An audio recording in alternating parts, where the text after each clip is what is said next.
And we're live. Oh, yeah. Oh. We're live, brother. We are live. We are live. We are live. Man, not We're only alive. alive. And thriving. I'd say.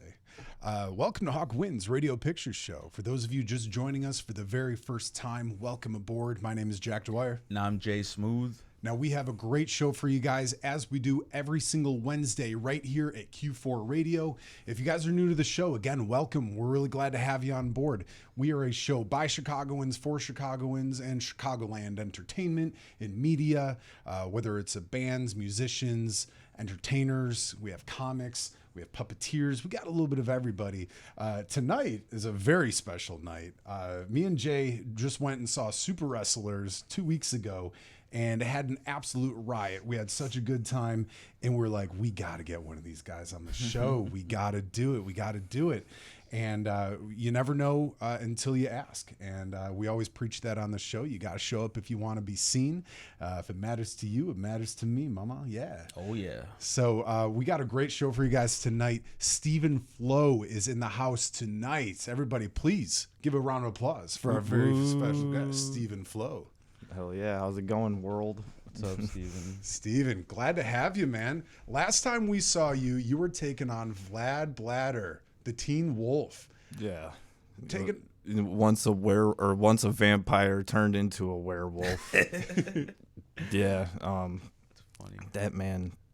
Something else. That was a crazy match. I actually popped a blood vessel in my hand. Oh, did you? Somewhere in the match. I don't even know how it happened, but probably bit you, I man. did it. But I mean, I scratched the shit out of him with the guitar when I broke it over his head. So I got a little bit of a receipt for it. So Hell yeah. Ooh, man. No, I have so many. We have so many questions for you. Obviously, wrestling is such a great pastime, especially in American entertainment. It's so much fun. Where do we even begin? When did you first get started into wrestling? So I could remember wrestling for as long as I've been alive, honestly. Started watching around 2003. I was 4 years old, 3 or 4 years old around there. I remember Kane having the mask on. Hell yeah. And then there was like a weird time where we didn't have like cable or some shit, and then Kane comes back out like a few months later, and he doesn't have a mask on. He's bald, and I'm like, what the hell? That's not Kane. So I know it was around the period of Kane taking his mask off when I first started, but my dad got me into watching wrestling, me and my brother. We would always reenact the Hulk Hogan and Andre WrestleMania 3 match. Oh, one of the greatest. Yeah, I mean, my dad was a big 6'4", 300-pound man, so I mean, I wouldn't have ever been able to slam him. I mean, even to this day, I still wouldn't have been able to do it. But I don't know, man. You took on a werewolf. I mean, shit, you never know. So that you and your brother used to like fake wrestle when you guys were younger? Oh yeah, for as long as I could remember, man. Shit, I remember being in kindergarten one time. He picked me up for a military press. Threw me off the bed. I literally landed on the floor and then got back up and started laughing. And I was like, "Yeah, I think we could do this." Did you ever pull like a move on him where you're like it got hurt and you were like, "Oh shit, don't tell mom." Well, so no, I never hurt my brother. Funny thing is, he didn't really hurt me either, but I got hurt in the middle of taking a move from him when I was in 6th grade. I broke my foot. Funny enough, same move I took the other night, a tombstone pile driver. My brother gives me a tombstone pile driver on my mom's mattress, and then the side of my foot comes down on the edge of this wooden dresser. So I broke my foot in 2 places right there. Jesus. And I was 10 years old, and then people in school were like, "How did you break your foot?" I was like, I was wrestling my brother. Hell yeah. Yep. No, when do you think was the turning point for you? Obviously, you grow up feeling like you're made of elastic. When was the point where you were like, I'm going to take this seriously? Did you start taking classes? When did you start really taking it professionally? Well, it's kind of weird because I don't really remember the exact moment when I was like, oh yeah, this is what I want to do, because I feel like I've always wanted to do this, but I would say like a couple moments. Like the first one was when my dad passed away in 2007, which funny enough, it is like 17 years to the day of my dad passing was when Stephen Flowe went viral, which was pretty crazy to me. Nice. But that was a moment right there because I mean he was the whole reason why I'm in the business in the first place, why I even like wrestling.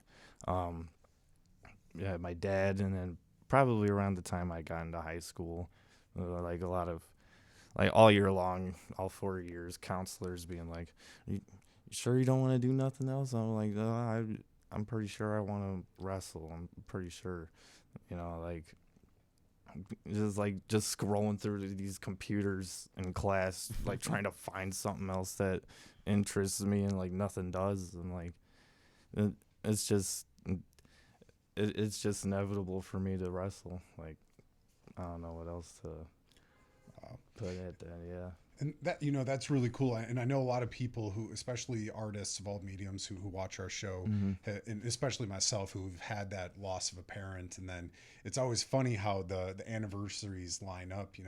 I was hoping maybe you could talk about how special that was for you when Stephen Flowe went viral. I mean, that was a really big deal. Yeah. So after the match, so it was like, so December 7th was the day he passed, but December 8th was the day of Stephen Flowe going viral. But it was after the match with Jordan Cross back in December when I just like looked at myself in the mirror and something just told me like, you did it. And I mean, Only his second appearance. Wrestling before a moment like that after a match, because I mean, personally myself, I liked my first match better, but the second match, like the fans already knew the entrance by that time, so getting to hear them sing Stephen Flowe along with me coming out was really great. I mean, it didn't top March 9th by any means, because that shit was loud as fuck. I'm not gonna. When I came out, I was like, holy shit. I mean, the whole night, I was just wondering, like, man, I just can't wait to just do it already. But yeah. And was that with the Super Wrestlers? Yeah. The first Stephen Flowe appearance was with the Super Wrestlers against Siphon back in September. March 9th, when you came out to the ring and you heard everybody chanting your name, but not just for like a little bit, pretty much the entire match, everybody was like, Steven, Steven. How did you feel, bro? Like, I can't even imagine, like, just the whole, like, and it was a sold out Concord Hall too. Like, Yeah. how'd that make you feel? I mean, it made me feel a whole bunch of different ways. Like, holy shit. I mean, can I keep their attention the whole time? Because, I mean, we're going to be out here for a while. And, it was just a whole bunch of different, like, it's like adrenaline, excitement, like nervousness, like the dopamine rush, like all at once. It was a weird feeling, but like there's no real way to describe it, I guess. It's just like a lot of energy all at once, and it's just like it's kind of like a time slowing down moment right there. Like it's like one of those life moments where time slows down and you're like going into the next stage of life kind of feel. It's weird, but yeah, I mean, shit, after that first night in September, they were singing the song before I even got to the ring. And I was like, shit. And then December, they sing the song before I even come out. And March, just a crazy pop of singing. And but yeah, just the whole feeling of, I mean, going viral. It didn't really hit me at first when it happened. It was like, oh shit, because I had kind of already experienced it like a month or so, like a couple months ago when Quinn went viral for being cocaine. he went viral, and like he pretty much trained me the entire, like, I mean, I was trained by Warwick Stevens, now known as Nick Stevens, out in Wisconsin.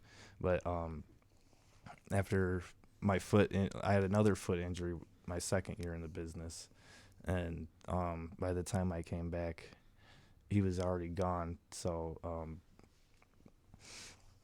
shit, like ever since then, it's just been me and cocaine training together, and the fact that we got to main event the Super Wrestlers together after both of us having a viral moment. It was really crazy. The part that really hit me first was when Bill Burr brought it up, because I was like, he's probably one of my favorite, if not my favorite, comedian. I was like, oh shit! It was just all different types of. That's wild. All different types of emotions hit at that moment too. It was like, oh shit! Like people are really starting to figure out who I am and shit. And like, it's just so crazy to me. How like one moment you could go to feeling like nobody knows you to feeling like the whole world knows you. It is a crazy jump, you know. Mm-hmm. Like it's hard to put into words, honestly. How did the Steve and Flowe song come about? Like who, and how did your character come about? Like how did you like? You said your real name is actually Steven? Yeah. So a couple years ago, it's like maybe 3 or maybe even 4 years ago now at this point. We were in a wrestling road trip, myself and Cocaine and a couple other guys. I'm just gonna call him Quinn. Yeah, I'm just gonna call him Quinn. Yeah, let's preface this for people who don't know. Because there is 2 Cocaines out there. It's the Quinn Cocaine, the one that said the JCW. And let's clarify too. And then we got Colombian Cocaine. Well, there's Kane. It's a play on Kane the wrestler, but yeah, it's Coke yeah. Kane. No, like, just had to clarify for those who didn't understand the joke. Yeah. It's cocaine. Yeah, I saw that video. Yeah, just making sure. Don't do coke, kids. Yeah, no, I wouldn't advise that either.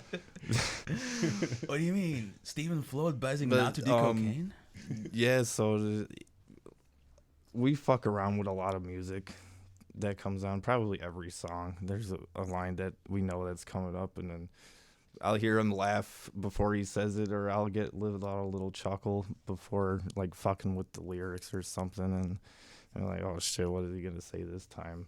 But one of the times he ended up saying Steven Flowe instead of even Flow. I mean, at the time when he first said it, the first few times, like, yeah, we got a really big pop on that. We were laughing for a while, and then it just turned into a ongoing joke for years after that. And then I would say I think around after the last March Super Wrestlers, Quinn and I, we were hanging out with Billy Wack after the show, and Even Flow starts playing on the radio. And then Quinn goes and looks at Billy Wack, and he's like, hey, guess what? Steven Flowe. He laughs at first, but then he's like, oh, shit. And then he looks right at me, and he's like, you are Steven Flowe. Whoa. And then I was like, well, it works perfect because I am Steven, so I'm 100% down for it. Like, that'd be stupid to not at least try it. Like, because I mean, yeah, it started out as a joke, but I mean, like, Super Wrestlers, like, I don't want to say it's a joke, but Super Wrestlers is a promotion with all these different wacky gimmicks and characters and stuff. It's very comedic. But, yeah, you know, like Porch Pirate, Pubic Moose, Bill Cosplay, Delay Mignon. Delay Mignon is one of my favorites as well. Yeah. I mean, shit, they bring out new motherfuckers every show, so like, you never know what you're gonna get at Super Wrestlers, honestly. Now, how did your style come about too? You know, were you always a Pearl Jam fan? Because, like, you know, when you said something earlier of trying to keep everybody entertained, you know, following somebody like Eddie Vedder and all of the aerial acts that he does, swinging through the rafters and jumping off of stage and everything, you know, were you always a fan of Pearl Jam, and how did you adapt from Eddie Vedder to a wrestling style? Yeah, so shit, I mean, my parents were in their 30s when my brother and I were born, so we were already listening to rock music growing up. I mean, it was a lot of like AC/DC and Metallica, Pink Floyd type shit. But man, I probably found Pearl Jam around like my early teen years, like 12, 13, 14, around there. But yeah, I always liked all types of rock music, and it never really occurred to me that I would be doing like a type of gimmick like that. And it's kind of funny too, because when I was a little kid, I remember being drawn to guitars and to wrestling. And it's crazy how it all just comes around. Like, there is a reason why I was drawn to all those guitars when I was a kid. But shit, man. Did you like watch Pearl Jam footage to kind of see how you? Oh yeah, him climbing the stage and all that. It was.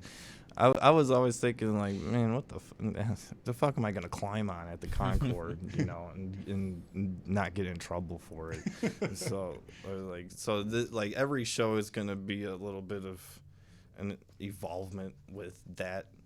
It's like I try to throw it in my entrance a little bit when I climb up the back of the ring post to kind of throw that in there.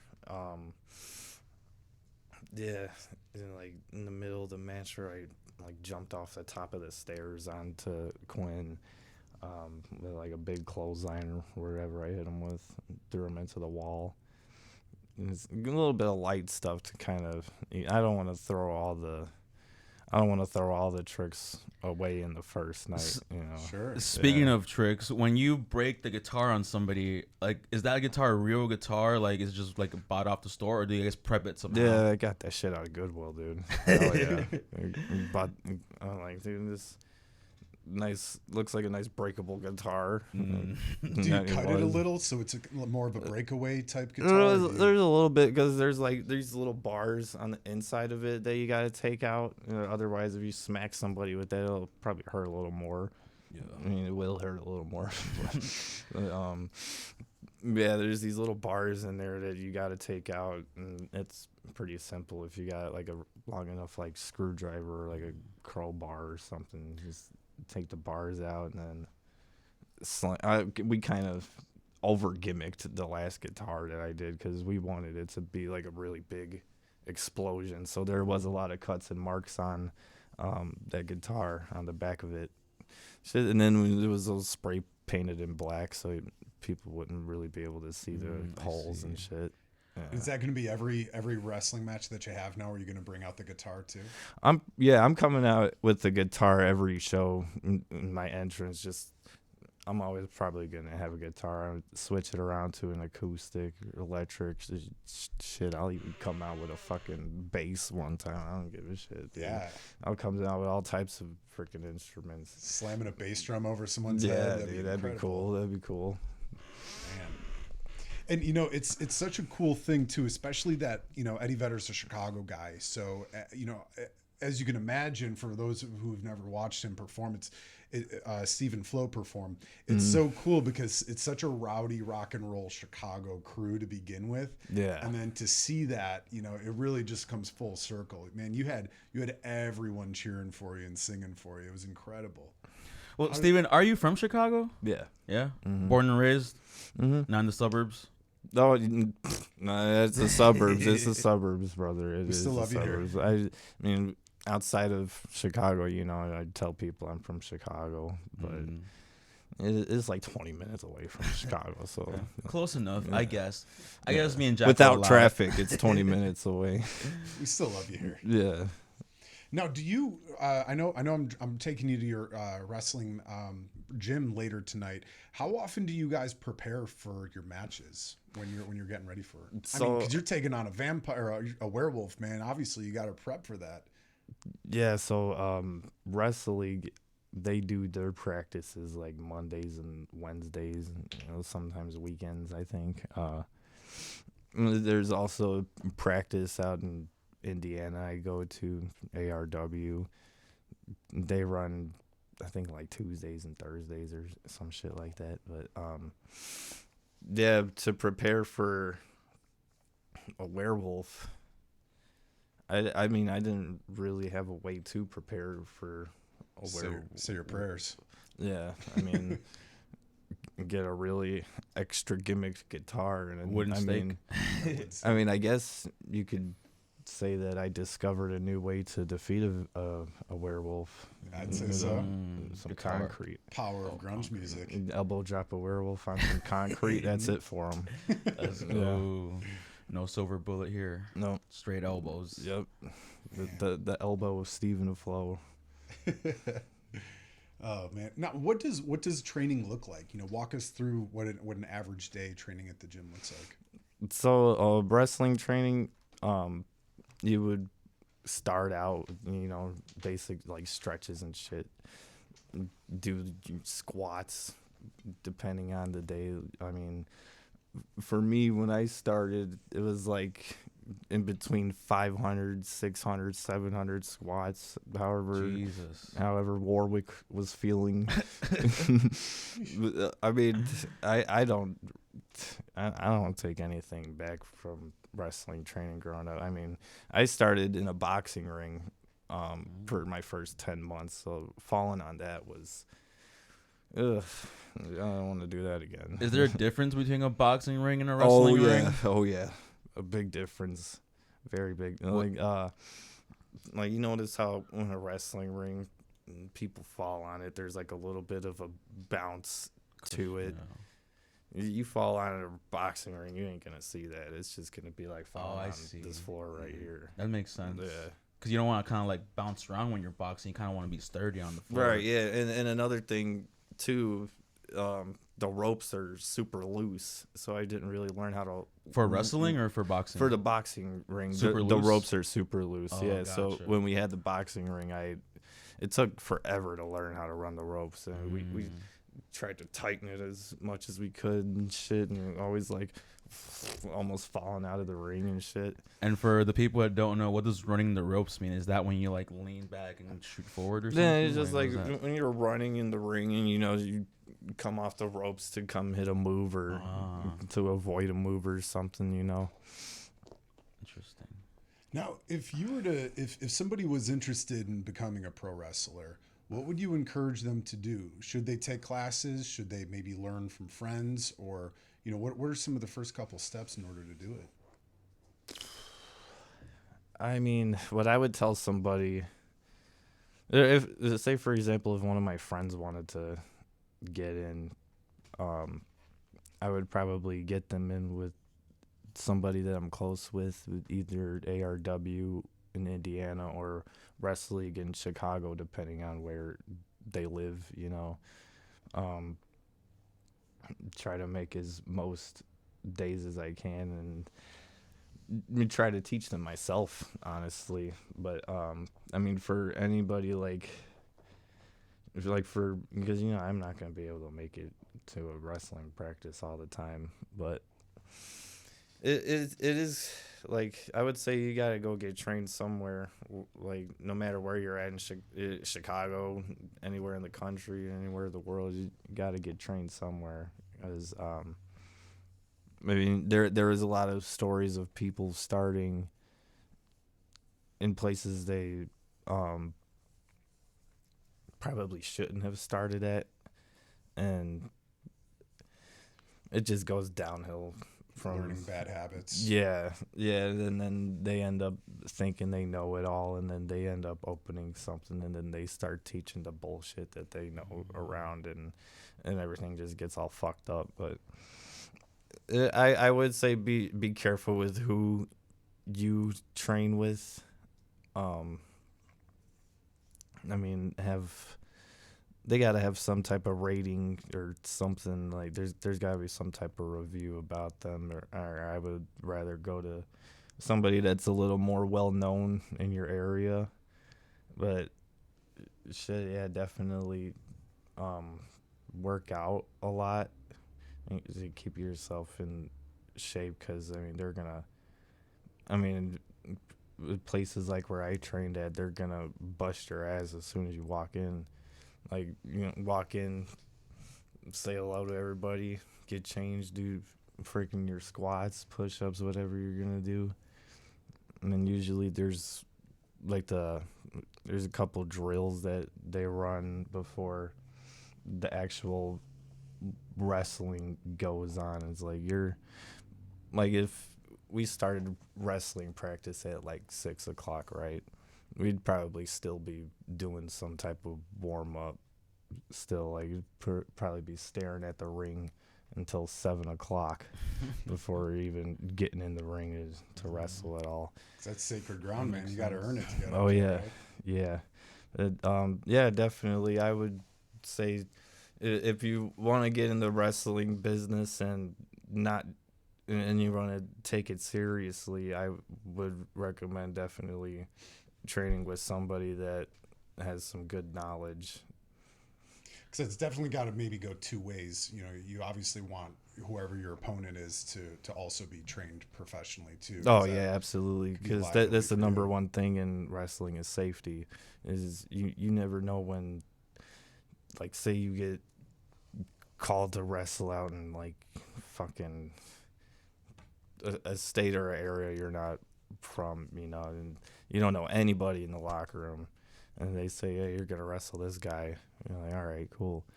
And you go with it, and like you never know that guy might have never been in a match before. Jesus. Like he could be like it's all different ways that could work out though. It's like he could be good. He could say, oh, I've been here for fucking 30 years and then still suck. Like it is. There's so much different outcomes that could happen with that. And how much that was interesting. You said, the day of you show up and you find out who your opponent is. Yeah. I was wondering how much improvisation it is to pre-planning goes into it. Oh, shit. Most of the time, not really much. If it was like an indie show, like really nothing. There's really no planning going into it unless this company really has set dates. They're constantly running shows at a certain time. Then they might have some storylines going on. But like for super wrestlers, those shows are all 3 months apart. But we do know what's going on like 2 months ahead of the show versus like if I just take a random booking this weekend, I'm probably not going to know what I'm doing until I get there. And so how does a match go in that situation? Like you face a random opponent. Who calls the match? Does somebody call the match? Is that a thing? Like, how does that work? Yeah, usually you get together before, like, sometimes you never know what your opponent's situation is, too. Like, sometimes you might think you're running late, and then you get there, and then your opponent's not even there yet, so you're really like, shit.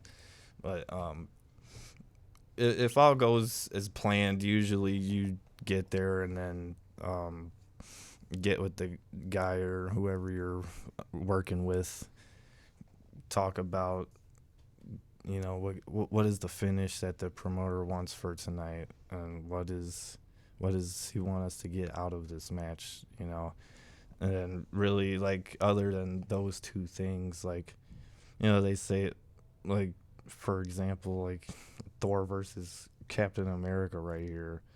You guys are gonna go fucking 5 minutes with Thor over. That's literally all they're gonna tell you, and then you two just come up with the match. And what does Thor over mean? That just that means Thor is winning. Right. Yeah, that means Thor. So when somebody's over, that means they're winning for the 5 minutes or whatever the promoter says. Yeah.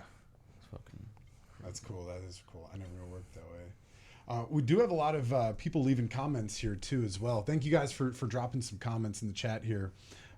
Montana Brent said, Poggers in the chat. What's up, Poggers? There's also Badgers saying, what inspired the grunge persona, Steven? We already got to that. Yeah, so go back and rewind. Let's see. I'm not even going to know how to say that. LOL T-Oob says, hey, Steven, what instruments do you play or do you sing? this is actually kind of funny, but I do not see myself as a singer.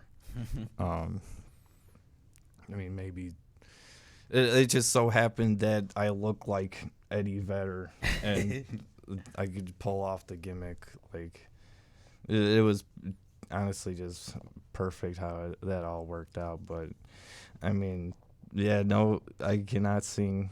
At least I don't think I could sing. And instruments, I am actually trying to learn how to play the guitar.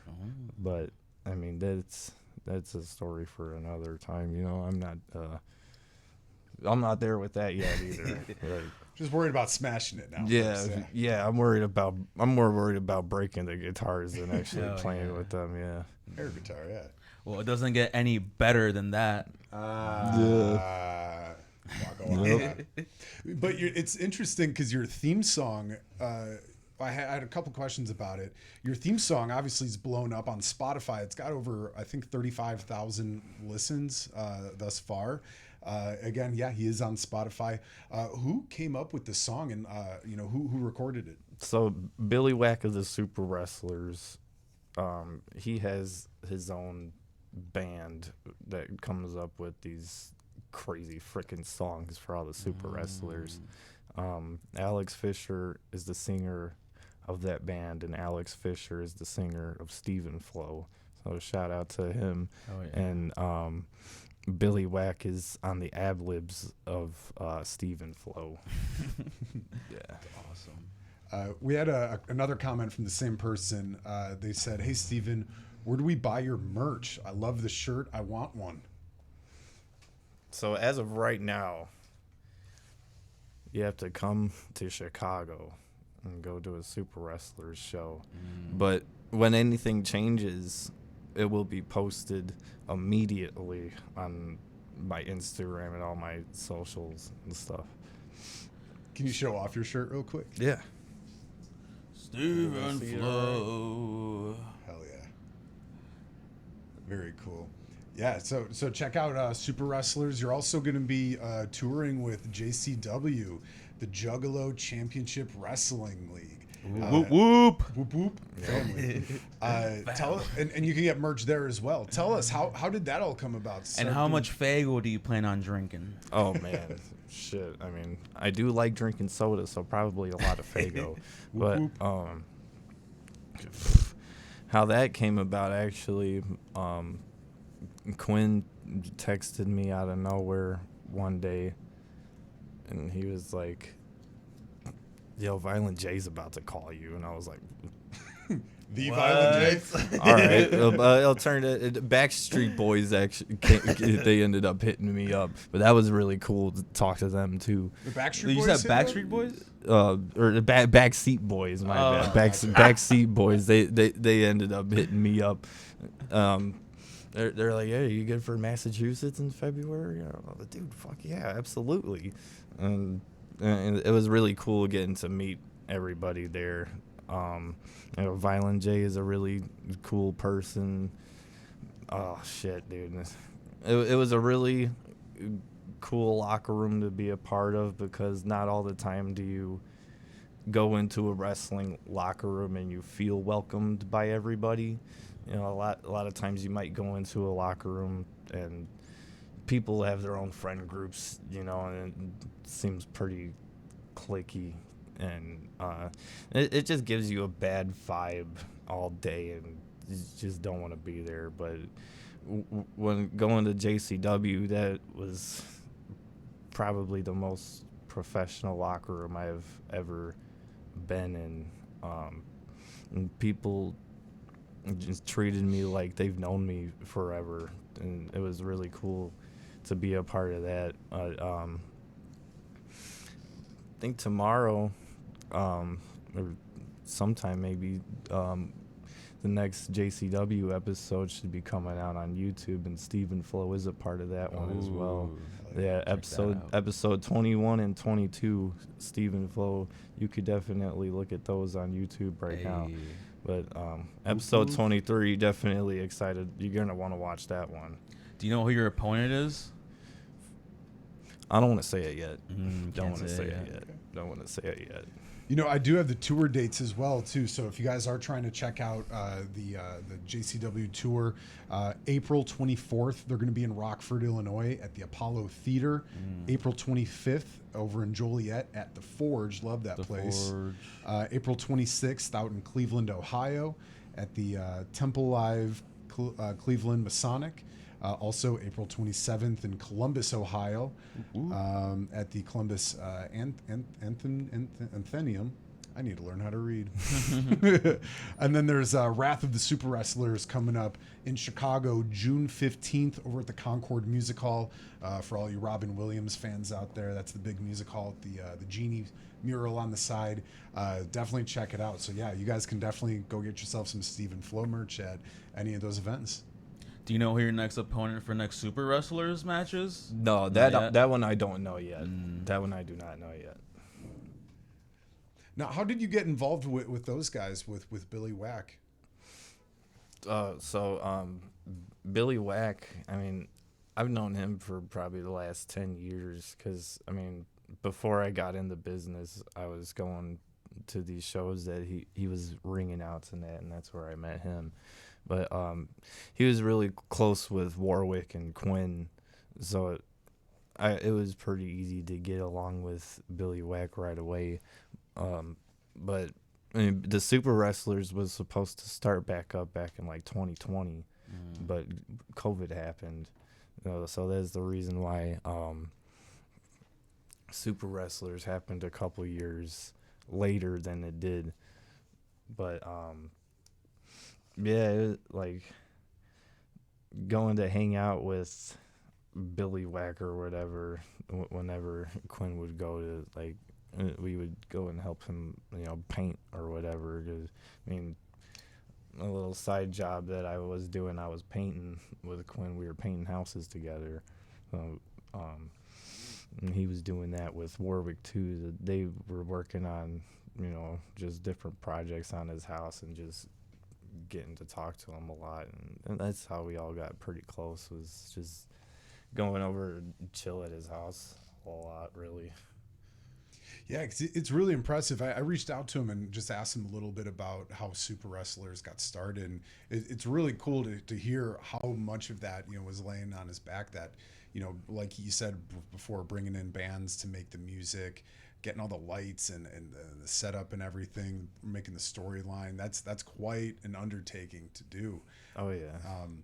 How much of that lies on you guys, too, as performers, to do some of the marketing as well?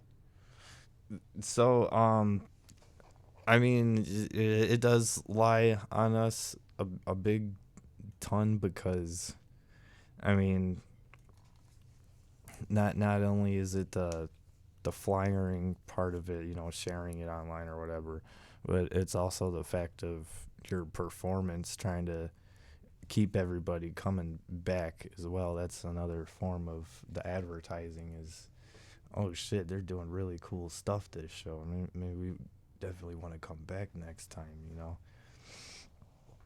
Did you ever think you were going to have to be a social media connoisseur and be posting stuff all the time when you're getting into wrestling? And the whole social media thing, I wasn't really too worried about. I just really wanted to wrestle and make a name for myself in any kind of way, really. And you definitely are, man.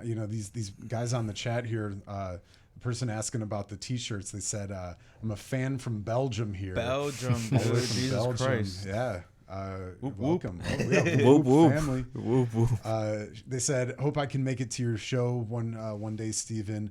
I'll keep an eye out for the internet merch. Thanks for answering my questions. Absolutely, yeah. If y'all got any other questions, please leave them down here in the chat. And feel free to subscribe. Yeah, Yep. subscribe as well. Subscribe. Yeah. We also have Dylan Emard saying, here offshore in South Louisiana, we look up to you, Steven. Louisiana. Okay, awesome. Woo, woo. Hell yeah, dude. Whoop, whoop. Hell yeah. Yeah, thank you guys for leaving some chats down there. Again, if you have any questions for Stephen Flowe here, please go down in the chat. Let us know where you're coming from. We'd love to answer your questions. Now, what's your social security card number? I'm just kidding. We can't share too much information. So my next question for you If you had your own Mount Rushmore of pro wrestlers that you look up to, who would your top 4 be? The funny thing about this is I think about this a lot, and I never come up with 4. But I mean, I'm gonna say one name because he was my favorite, and that's the Undertaker, and another name because he was my dad's favorite, was Andre the Giant. Hell yeah. And I mean, those are 2 really big names in wrestling. You know, it's definitely Undertaker and Andre the Giant.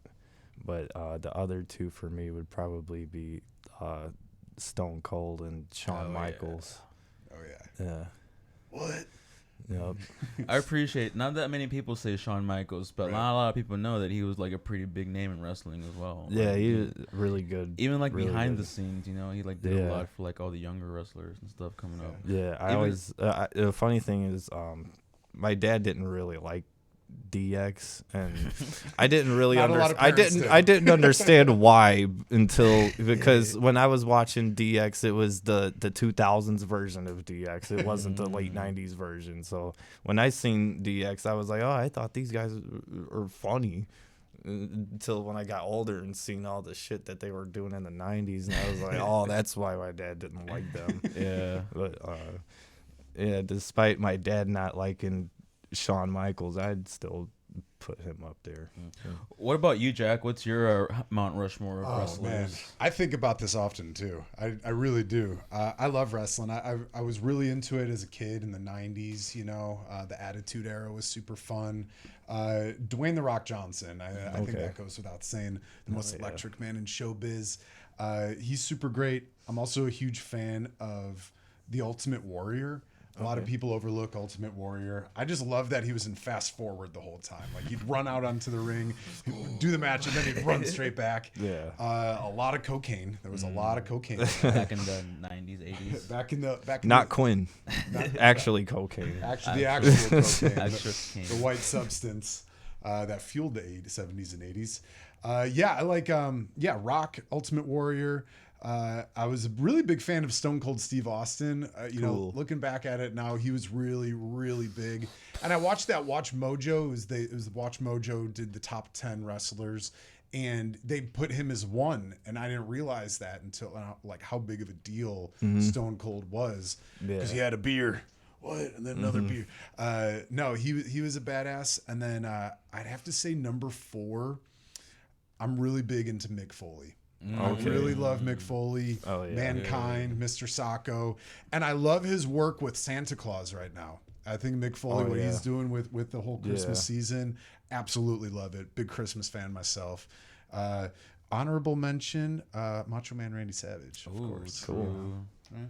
Jake the Snake Roberts. Ooh, he was good too. one, Yeah. too. How about you, Jay Smooth? Who's your Mount Rushmore? Probably one of them is gonna be Jeff Hardy, just because the high flying shit that he would do. You know what I mean? It was crazy. I'm gonna take one of yours, Undertaker. Cool. Number 1. Like, I feel like he did a lot for, you know, wrestling in general, and he's still giving back to the wrestling community. You know, training like younger kids and stuff. Third one, I don't know, man. There's a lot. I could say The Rock. I could say Stone Cold. They're all like, you know. It's High Chief. I mean, You know what I mean? you can do honorable mentions too. Oh, It's hard. man, it's hard to narrow it down to There's a 4. lot, bro. It There's is a lot really that hard, did, because I'm almost sitting here like second guessing the ones I picked. Like, So I also I wanna always say- do that shit. I also want to say Mankind, because he took a fucking fall from the Undertaker a long time ago. Yeah. You know what I mean? Fuck, dude. I don't know. Mick Foley covers. I'm a gonna lot of say a ground, too. controversial thing, because back in the day when I first got into wrestling, before the internet, before people knew what people were about behind the scenes in the locker room, Hulk Hogan was one of my favorite wrestlers back in the day. After all this shit that what he was doing came out, not so much.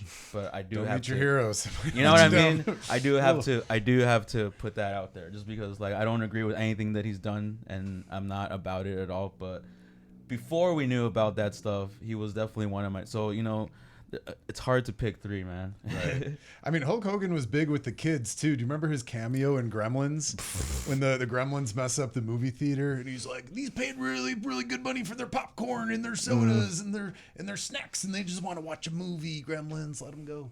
Yeah, he did a lot for the kids. He did. Hogan mode, man. Although I gotta say, best wrestling cameo in any movie: Macho Man Randy Savage, Tobey Maguire Spider-Man. Oh yeah. I got you for 3 minutes, Spider-Man. That was a good one. Definitely a childhood memory right there for sure. He was so good. Oh man. What fun stories do you like about pro wrestlers? We were talking about, stuff behind the scenes. And you talk about Andre the Giant. I know he's got a ton of stories. So my personal favorite Andre the Giant story is one of them that Jake Roberts told on the Joe Rogan podcast. It was something about how he had to, like, it was the way of living. Like, he was talking about his way of, like, how people would, like, laugh at him and shit. Like, not that was funny or anything, but he got to this part where he's like, yeah, he's sitting in 2 fucking seats in the plane.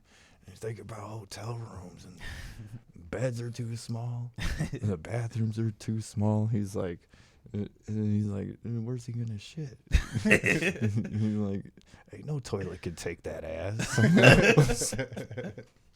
It was That's just his funny. choice of words. It just is what made that story 10 times funnier for me. So definitely, the toilet can't take his ass story is one of my favorite ones. I mean, these are big dudes, like Andre the Giant had a really hard time pooping in foreign countries. Yeah. I mean, that's a large human. I saw an interview. I forgot who. It was one wrestler, but he was like, "Yeah, I witnessed him drink like 38 beers and be fine." Yeah. Like, that's how big this dude was. You know what I mean? I mean, dude, you got to think about hand size, though. Like a can is probably yay big on his hand. That's like Yeah. one of the mini cans for us. It's like a little tiny shooter for us. Yeah, right? Yeah. Oh, man. Are you big on partying at all? Because obviously, if you're a wrestler, you really got to be in tip-top shape. Do you steer clear of the poisons, or do you indulge? You ever tried DMT? Just kidding. No, I have not tried DMT. I am very interested in the stories that people have while taking DMT, but for me personally, no. I just smoke weed and I drink. Yep. Very Stephen Flowish like. Yep. What's your poison? What do you drink? Shit. Beer wise, it's all different types. Maybe Bud or like sometimes Corona or Modelo. I really like going up to Wisconsin and getting the Spotted Cows though. Spotted Cow is my favorite beer. But I mean, I'm not really too much of a hard liquor drinker either. So I got that all out of the way when I was like 19. Oh yeah. Me and my friend, we would be drinking Douce all the time. Oh God. And with how many times I drank that shit, Douce. it made me Don't get me started on get Douce. so sick of the taste of anything that tastes like it. So like now it's like really hard for me to drink like Douce or like Remy or Henny or anything like that. It's like I'll need like a cup and some ice and like something else to wash it down, because like now it just like ruined the taste for me. But Sure. my first choice for like hard liquor type shit would probably be tequila margaritas. Oh yeah. Yeah, we had a guest that brought Douce Let's not get into it, Jay. couple shows ago. Oh shit. Last time I'll have Douce. We pretty much drank the entire bottle, and Yeah. it was not. It was. We don't have to it was talk all about right. it. It was all right. It was good. It was good, but yeah, we don't have to talk about it. It was hefty. So Now, I feel you. the come down after a wrestling match, your energy has got to be shooting out your fingertips. What's the come down like? Do you smoke a bowl after? Do you go have a beer? Like, how do you come down after all that excitement? Shit, I definitely had a beer waiting for me downstairs after the last March 9th show for sure. I was like, I'm definitely gonna need that. But yeah, usually I'll like just get a beer and then hit something. Like sometimes it'll be a bowl or a dab pen or whatever, you know. But I mean, usually they come down maybe the last good 30 minutes because you're still like really going. But this last show, I mean, that come down lasted a long fucking time. It was like even after the show, it was like a good hour or so we were at the bar, and just still like, man, just still really feeling it. How common is marijuana use in the locker room? Like I know, like before, like people would like steer clear of it. Now that it's legal, you know, it's a little different. Is it like common in the locker room? I know a lot of athletes steer clear from it, but it's very common. Yeah. At least afterwards, right? You probably don't want to do it before. I mean, as far as where I've been and who I've worked with, yeah, it is very common. Yeah. It's probably good, especially you got aches and pains, you know. You take a nice indica. Yeah, that is another reason why I smoke weed too, because I'm not really too much of a pill person.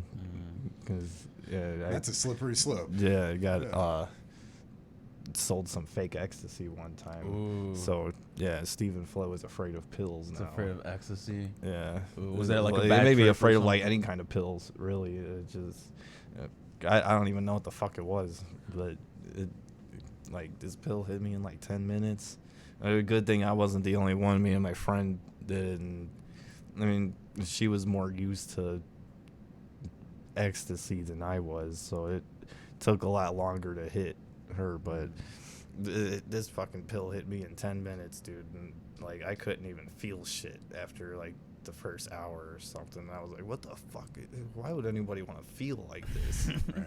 Was it like a bad trip or something? No, it wasn't like a tripping kind of thing. It was just like, man, I felt nauseous. Like I was like sweating. Like it was just all Not different good, types yeah. of weird feelings. Like I was Not the good going kind. numb. Like my whole body went numb. Oh, Literally everything went numb. you got sold some PCP, brother. I did not like that shit. Somehow, I don't know how the hell I did this, but my mom from up the stairs called my name and said something, and I freaking had a whole conversation with her, and I'm fucking slurring my words and shit, and That's she didn't funny. even know. And I'm like, how the hell did I just do that? Just Steven, acting like Steven. But oh yeah, that is why I don't fuck with pills. Like I don't really Good. take any kind of pain pills for anything really. I just smoke weed. Smoke weed. Yeah. It's the safest route. Yeah, you don't want to test it these days, especially with all Yeah, and I'm fentanyl not and- saying that smoking weed is good for you either, but Well, it's relatively what speaking, it's it's what all I right. it's what I do. I say it's good for the soul. That's what I say. True. Makes Yeah. food better, makes music better. Yeah.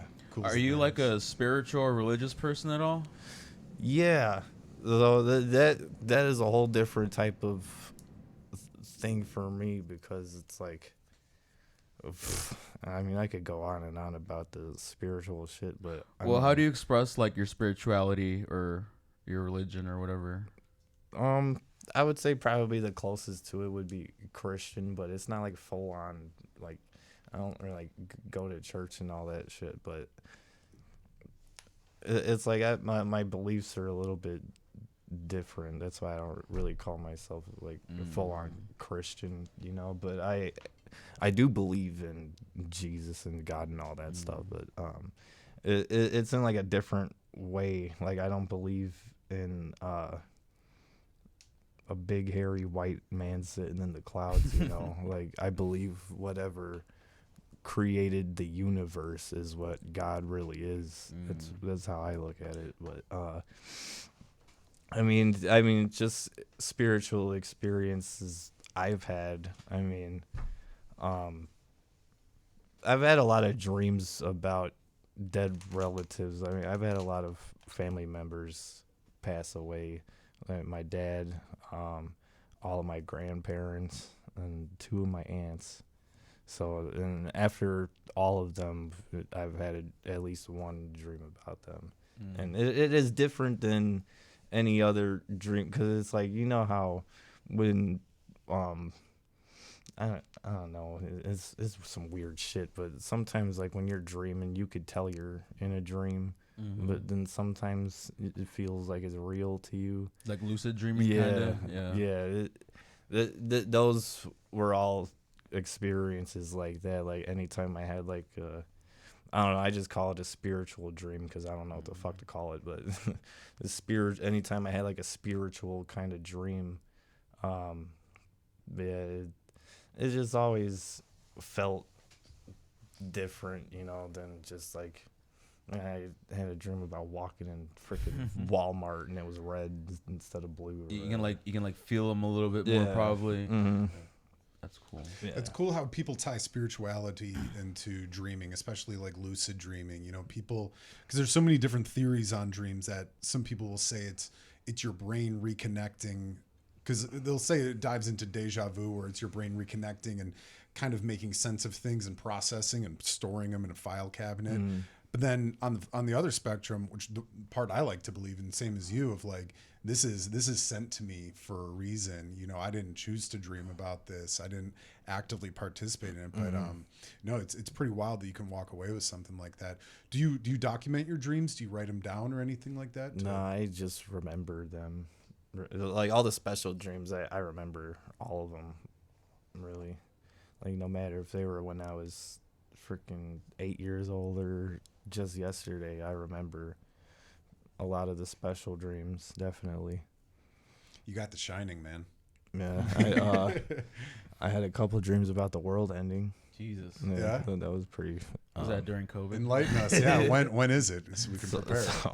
Yeah, well, I don't know when it is, but there's a couple different weird ass dreams. Like I was standing in my driveway and all these little aliens came running out of my house, and I was like, "What the fuck is going on?" And I woke up.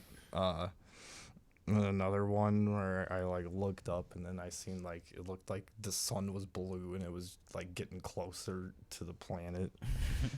And that's just some weird ass shit that I remember. It's like the aliens taking me to your leader. And it's all like Stephen Flowe. As he ascends. Do you believe in aliens? Yeah. Oh yeah. You think they're real? Are they a cover up? What's your take on it? I think they're real. I mean, I just don't think that we could be alone. You know, like this is where like the whole Christian thing kind of gets flip flop for me, because I feel like whatever, you know, God isn't the God of just earth. He's the God of literally everything. And if he could make us, then he could make them too, you know. That's what I see. Like, yeah, I believe that there's some other shit out there that we don't know or probably never going to know about. And that's a hard thing, especially when you dive into religion with it too, because, you know, I've read this theory that's why they haven't disclosed UFOs and alien encounters, because they don't know how people are going to perceive it when it comes to their religion, because they'll think, oh, there's something out of this world. You know, all these things that I've been brought up to believe are not necessarily in line, you know. But I think you said it right there, you know, it's a higher power that created everything. So yeah, I think, we're ready for the aliens. Bring them on. Hell yeah. Outside of Blue Suns and aliens, what are your personal dreams? What are some dreams that you want to accomplish within your career? Well, I mean, is to take my name as far into the business as I can, you know. Shit, like short-term dreams, I want to start going out of other places around the country, and I'm already starting to do that. But I mean, like long-term, I just want people to remember me for something, you know. I don't know, it's shit. I mean, it's a lot of different goals with wrestling. I mean, you know, people usually say like, oh, I want to make it to the main event of WrestleMania, but they don't look at the realistic side of dreams. and you have a better chance at winning the lottery than making it to the main event of WrestleMania. So, like, is it really that hard? yeah. I mean, yeah, I believe anything is possible. So, I mean, I'm not saying that, oh, you can't do it, but, you know, it's shit, dude. Is it pretty cutthroat? Yeah, it's definitely. I could compare it to like bands trying to be like the headliner of like Riot Fest or something like that. It's like a trillion bands trying to do it. Not that many bands do it. Right. But success has all different meanings to so many different people. You know, even just showing up and being a part of being a pro wrestler like you are right now, that to a lot of people is the dream. And, you know, you're doing it. Yeah. Yeah. And everybody's dreams are different. But I mean, myself personally, I just want to be known for something in the wrestling business, you know, because I mean, this is my dream and what I want to be known for and what I want to do with my life. So it's in any kind of special way, I guess. Does the name Stephen Flowe, is that anybody's intellectual property, or does that belong to you, or does it belong to some wrestling promotion? Well, right now, I mean, yeah, Stephen Flowe is pretty much mine. Yeah. And you're making a way for yourself too, man. These guys in the comment section are all saying you got to make it out to the UK. Oh, dude, that would be freaking awesome. You got fans overseas. Somebody's got to. I see Louisiana. Somebody's got to book Stephen Flowe in the UK, and then I will definitely be there. That is, the UK. I've never been out of the country, honestly. So anywhere really, I would take no hesitation into coming. Yeah, let's do it. For anyone, any of our listeners out there in the UK, all you wrestling fans, bring Stephen Flowe out to the UK. He wants to go visit the motherland. Now, if you were to go visit the UK, or if you were to travel anywhere for personal or for business with wrestling, where would you want to visit and why?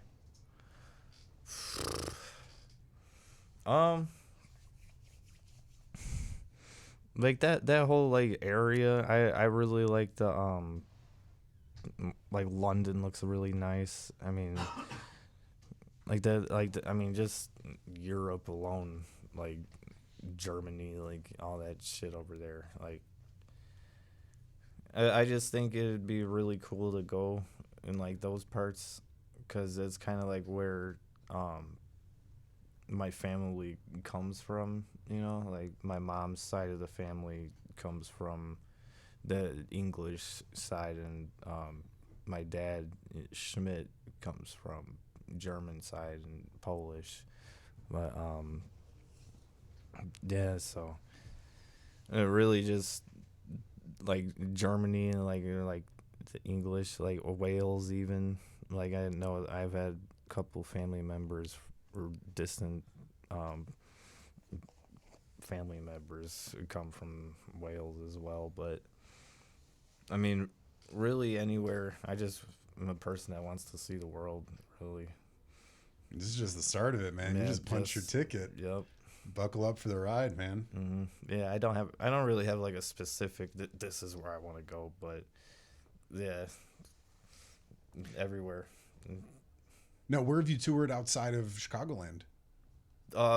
Outside of the Chicagoland area, we just did Worcester, Massachusetts, for JCW. That was, what was that, like, I think Valentine's Day weekend. And they just did a tour out in Las Vegas, Tucson, and Albuquerque. That was literally days before the Super Wrestlers. So the funny story about that, I almost went with them to that tour, but I don't know what happened. I'm kind of glad that they hit me up, because it would have been, because Quinn still went to the tour. Like, if we both would have went to that tour, then we both would have been coming back on the same day as the Super Wrestlers. And he literally got there when there was a line outside of the Concord. That's when he showed up. It's like 15 minutes before people are walking in is when he gets back. So like I could have only imagined Billy Wack just being like, "Where the fuck is my main event?" You know, like I would have wanted to put that on him. Yeah, the way everything worked out that whole weekend was just great. Now, I got to ask, what is a Juggalo Championship Wrestling event like? Is it like an ICP concert and festival? Like, is it flowing with Fago, or are people dressed up in makeup? What is it like? So I've only been to the JCW events where it's JCW, and then after we got to get the ring the fuck out of there because, you know, Ouija Mac and then ICP is going to come on. But I haven't done, because I know they run just regular JCW shows, and then Violent Jail do like a performance after. I haven't been to one of those yet, so I mean I do know they probably still spread the crowd with Fago and shit. I mean they probably still do all the regular ICP stuff, just without the big stage there. I can only imagine boofing on a wrestling ring. Man. The finisher, boof. For those of you who don't know what boofing is, Google it. Or Love not. the boof. Yeah. Have you ever boofed? Only on weekends. I ain't gonna yuck your young man. Whatever you're into, man. Whatever you're into. We're boofing on the weekends, boys. That might be a good song for a band. Boofing on the weekends. Boofing on the weekend. Oh man. So what other things do you do outside of wrestling? Shit. I mean, other than chilling with my friends, like my close friends, you could probably find Stephen Flowe on Call of Duty if you play that. You might run into him. Other than playing video games, sometimes chilling with my friends, going to see my mom and my brother. It's just like a mix of like I'm a very like on the fly kind of person. I never really know what I'm gonna do with my day. I just kind of do shit. Sometimes it'll end up being a fun day. Sometimes I'm just chilling today, you know. Just waiting for the next event. Keep Right? it grunge, baby. Oh, yeah. Keeping it grunge. Yep. Cool. We also had a couple good questions from Badger. Badger wanted to know, what's your favorite wrestling move? Oh. Thanks for the comment, Badger. I think I might say the Stone Cold Stunner. Ooh. Great one. Because it is hilarious. And the Stone Cold Stunner is... But before I got into the business, the Stone Cold Stunner was probably one of the moves that I really wanted to take. Like, if you would have asked me 10 years ago, when you start wrestling, what's a move you want to take really bad, I probably would have said the Stone Cold Stunner or the F5. Yeah. And what is the F5? The Brock Lesnar finisher picks you up on the fucking, and for the fireman's carry and just throws your legs and you just fall on your fucking face. Damn. Yeah. The F5 and the Stone Cold Stunner are my two favorite moves. But there's so many good ones too. Like, I gotta throw the Tombstone and the RKO in there as well. Oh, yeah. Yeah. That is my little Mount Rushmore of finishing moves, I guess. There you go. If you could wrestle any any like WWE or like AEW wrestler right now, currently, who would you wrestle?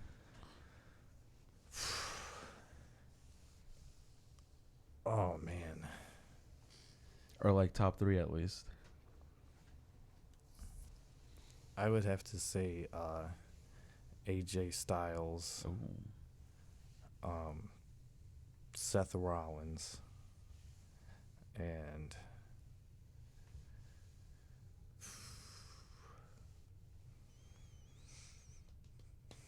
Not the tribal chief.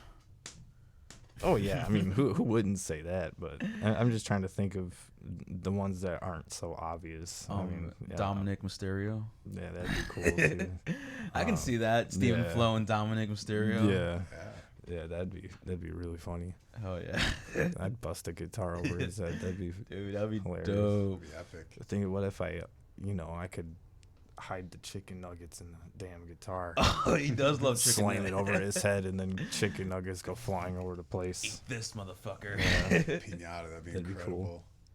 Now, is it common for people to get injured while wrestling? Like, do people Yeah, break legs, break bones? What's the Yeah, most it is common injury? very. That goes back to what I was saying about getting trained, because you never know when you're gonna fuck up. Like, everything has to be. It's not like you could just go in there and just do it. There's a way to place everything, and if you just do a move the wrong way, like, if you post the wrong way, or if you jump a little bit too much, it's just very little stuff, and anything could just, you break your neck easily doing this stuff. What are some common injuries that people usually get? I would say maybe foot, ankle injuries aren't like it's really pretty much anything. Jam fingers a lot. Yeah, jam fingers, like back injuries.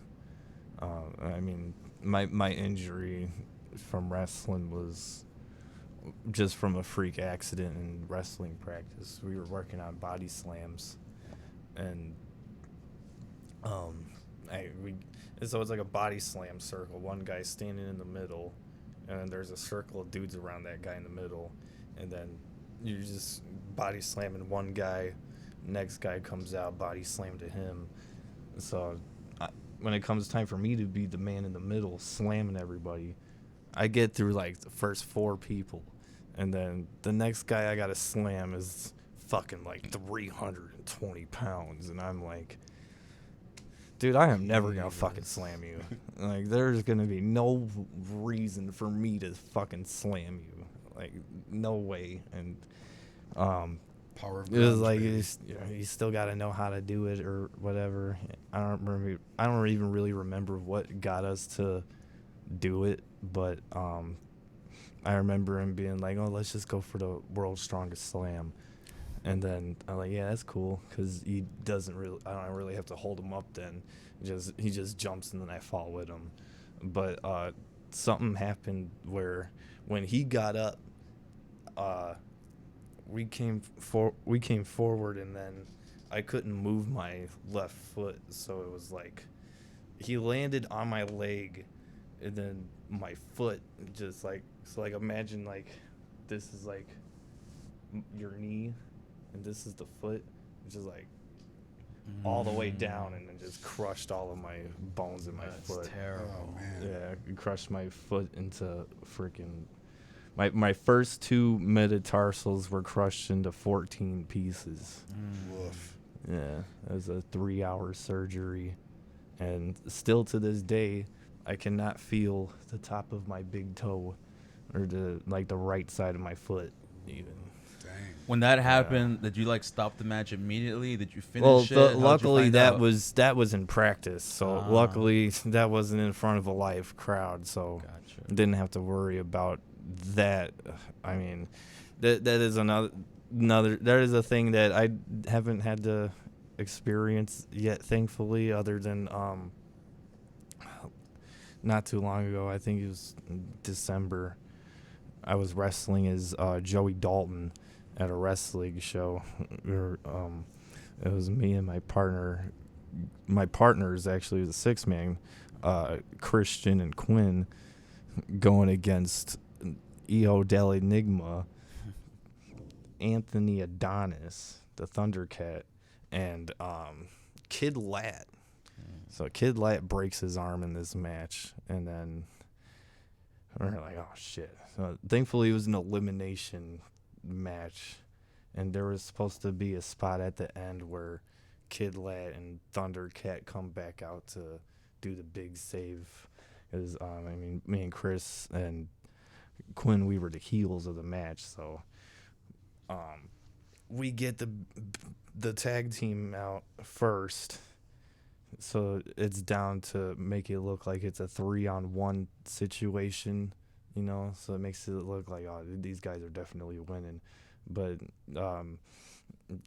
Del Enigma comes back, boom, whatever. I think accidentally gets Christian in the corner, and then I accidentally knock him down. He goes through the table. He's eliminated. Oh shit. Yeah. It was a tables match, elimination tables match. Hell yeah. So yeah, like earlier in the match, Kid Lap broke his arm, and he's like laying on this table, and we're like, oh, shit, we got to get them both out now.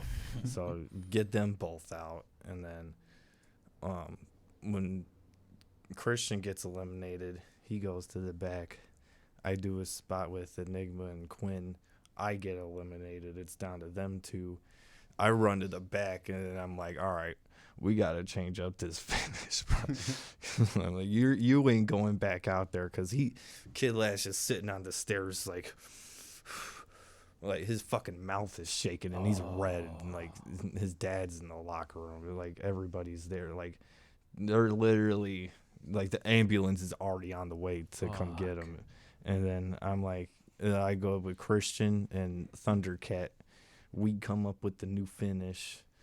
When it's time for Christian and I to run out, we go out there, and I tell Quinn, I like, Kid Lad ain't coming back out here. It's just Anthony. He's like, all right. But yeah, that was probably one where an injury happened in the match, and it was the first time it happened for me, so I was like, it wasn't so much of a scary situation. It was just more like oh shit, what's the safest thing to do in this moment, you know, without fucking them up even more. So It's probably a sobering experience to see somebody get injured. It makes you think again, like, damn, this and that can happen to you, man. If you're not prepared. Yeah, me breaking my foot is why I don't do springboard moves anymore. Like, you might see me springboard off the middle rope in the corner, but like when I first started, I was coming off of the apron, jumping off the top rope, springboarding off the top rope with a big clothesline. I ain't doing that shit now. I'm just, it kind you don't need to do it. It kind of puts in like perspective, like when you see like these like professional like wrestlers doing all that stuff, like, and they make it look so easy and stuff. But I guess that's why they're like professional, you know, like top WWE paid. How do you throw a wrestling punch? Well, And can you demonstrate on Jack? I'm just kidding. I volunteer. I volunteer too. Do you want to do you want to punch him? Do you want to punch me? I could. I mean, it wouldn't hurt. Well, yeah, that's kind of why. That's kind of why. That's kind of why I said it wouldn't hurt. I could do it. Yeah, how do you do it? We'll get the cameras right there. It's kind of hard to explain. You have to show it. Yeah. Do you volunteer, Jack, or do you want me to do it? It sounds like you want to do it. Let's put the camera on you guys over there. Let's do this. Hold on. Jay, do you got any last words before this happens? Mama, I love you. Okay, let's see. Let's bring it on. Okay. So, all right. Let's say are we in the shot? Yeah, I can pull you up here. Okay. All right, lay it on us. What would I do? What do you do? All right, all you gotta do is just stand there. Stand there. All right. And then what I would do is come in, big drawback, and then. Ooh. Oh, I see. Oh, Jay, come on! You're okay. One more time. You got to receive it, baby. Oh, there goes our security deposit. No. Bravo. But like, how do you guys make like? So do you guys like put like your foot down when you're doing it? Is it like to make like the noise?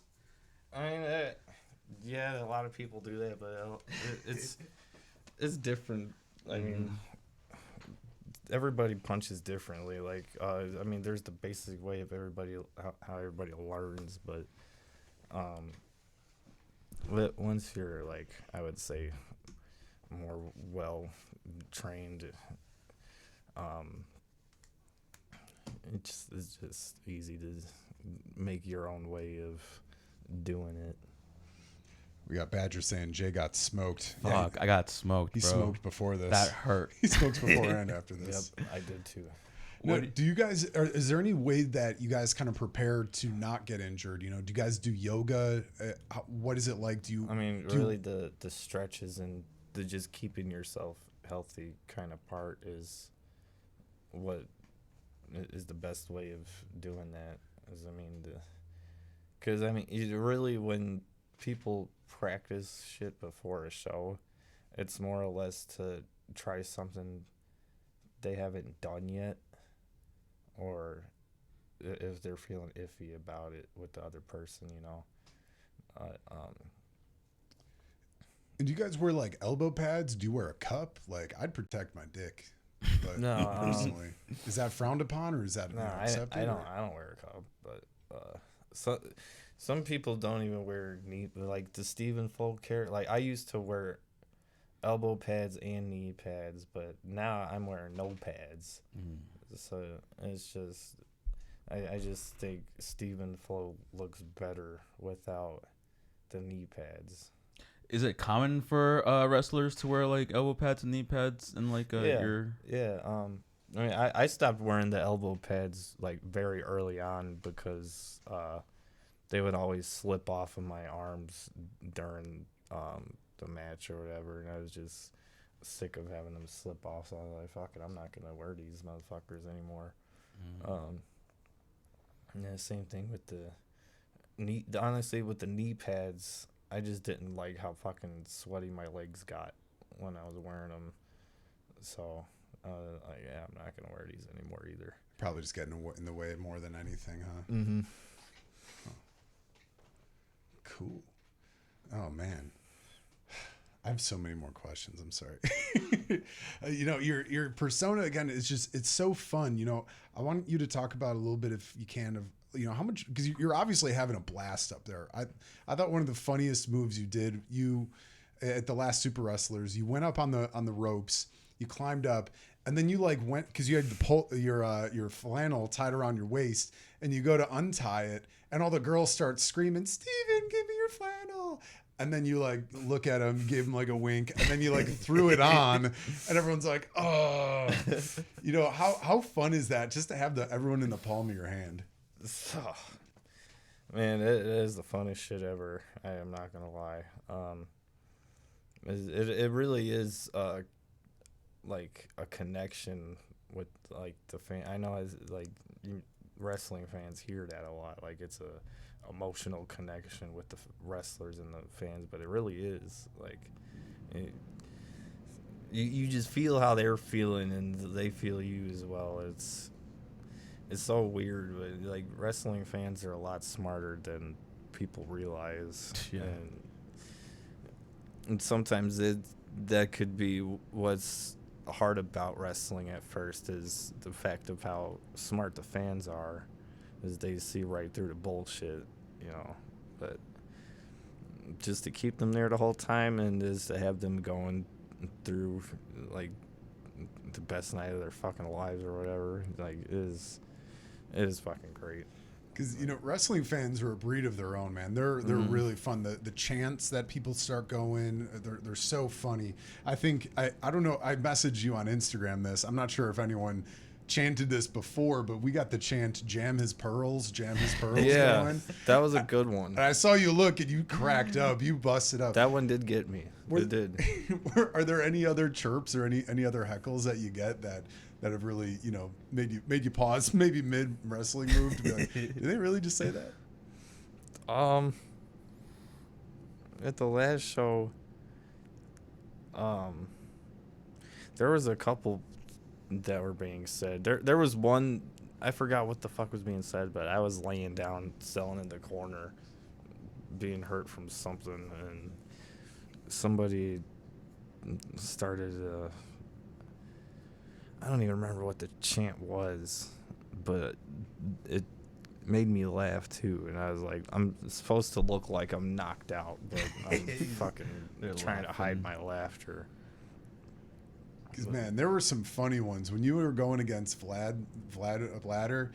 People were chanting, "Vlad has fleas." Yeah, that was one too. That was funny. And then he's like, "Well, I got him from your mom." And then everyone started chanting, "Your mom's a whore" to that one random fan. Like that is so funny. Do you try to tune it out, or are you like soaking it in? No, When people are hell yelling? no, I do not tune it out because I feel like that's. I almost feel like that's not you really experiencing the whole thing. Like, I feel like as a wrestler, as a performer, you gotta experience all angles of wrestling. So, like, to hear the crowd, for me, it's just a fueling thing. Like, I love hearing that shit. Like, and it also is wrestling cues as well. Fans like maybe there's a moment of the match where I'm laying down and then the fans are quiet. Quinn says some nasty shit and then they start booing really loud. I don't even have to we don't even have to tell each other at that moment when they start booing that we're gonna switch into something else, or he's gonna come do something to me. Like we definitely use the crowd as cues too. Yeah, because it's fun, it's electric, and yeah, I guess I never thought of it that way of them being a part of the improvisation of it as well. Oh yeah, they are a big part of the show. That's why wrestling looked so weird during COVID. It just looked like doom. Like I don't even know how to. I didn't even watch that shit during COVID. Like it was just so weird. Right. It didn't feel right. Just a bunch of screens and shit. Yeah. You got the quiet wrestlers just fucking. You can hear all the fucking leg movements and all the fucking smacks and shit, which you can normally don't hear when you're like, there's a crowd and shit. That's funny. How did you get past like the whole COVID thing? Because you were doing wrestling before COVID, right? I'm assuming. Yeah. And so when when COVID was a thing, obviously all the shows and stuff. How did you get past all that and continue to do it afterwards? So yeah, COVID actually, really fucked up Chicago for wrestling. There was not wrestling going on in Chicago for a long time. Right. But we got back in maybe about a year and a half later, from when it started to when it ended, maybe a year and a half or so later. They finally started opening stuff in Wisconsin. Quinn and I, we were getting bookings in Janesville and up in like northern Wisconsin. It was already at the time where Wisconsin didn't give a shit about COVID anymore. Yeah. But Chicago, man, Chicago was on that shit with the COVID. People were getting in trouble for not putting masks on. And right. stuff. Yeah. Man, fucking that was wild. the crazy part. Yeah. But they're shit. I mean, just getting through it. Like it was just a lot of studying, a lot of watching wrestling. Because really, like when everything's closed down and you can't practice, like you just gotta really, like honestly, that was a part of my wrestling career where I got a little bit smarter. Was being away from it for a little bit of time and really looking back and studying it and really learning what my trainer was saying all those years ago, That makes sense. Yeah, because I mean, when I was a year in the business and I went to the Harley race camp with Quinn and Warwick.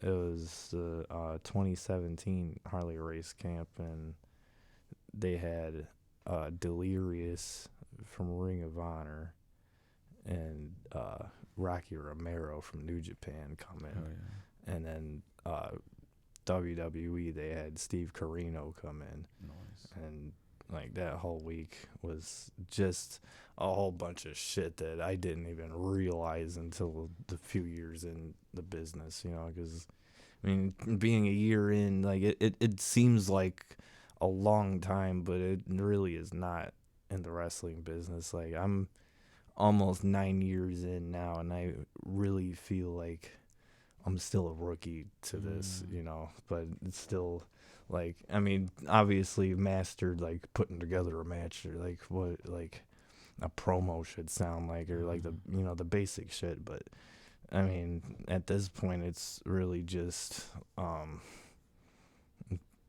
placing everything in the right spots and keeping the people intrigued, like keeping yourself relevant in any way. That's another reason why Steve Flowe is like probably going to be wearing the same shirt and shorts for a while, but the flannels are always going to change. But sometime down the line, there's going to be a moment where something needs to change about the look, or like the hair or whatever. Like it could just be something small, but Stephen Flowe gets a haircut. yeah, I don't want to. What do you think differentiates the wrestlers that make it into like these big wrestling promotions like WWE or like AEW compared to the ones that stay at like a more like a local level or whatever? What's the difference? Oh, I feel like the biggest difference is the professionalism for me, because I mean, you could tell who has really done something and who hasn't just by looking at them at this point, honestly. But or just by even talking with them. I shouldn't say looking at them, but talking with them is how you really figure out how far along in the business somebody is. But yeah, like shit, if you like meet somebody that's around like 2 to 4 years in, and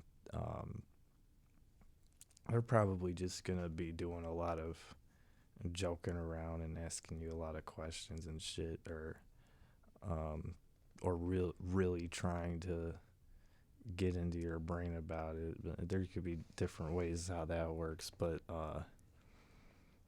I feel like for like, I don't know, I just feel like people that have worked in a bigger setting, they have a different like there's a different aura, about somebody like that.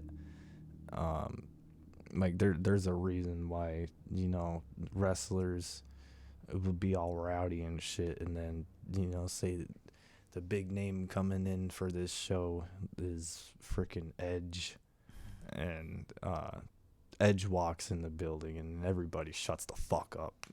Everybody shuts the fuck up and is like, oh shit, Edge is here. Fuck.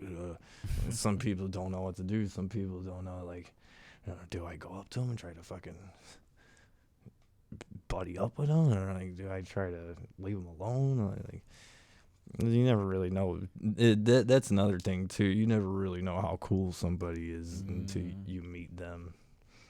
Because there's been a couple times where there's been a name at the show, and then I'd be like, I don't think this is the right time for me to meet this person, even though I really want to meet this person. I think that just because of the setting that we're in, and like there's a really good example about this. I won't say the name of the show, but it was the show I was at, and Billy Gunn was there. Oh, nice. Not that I didn't want to meet Billy Gunn.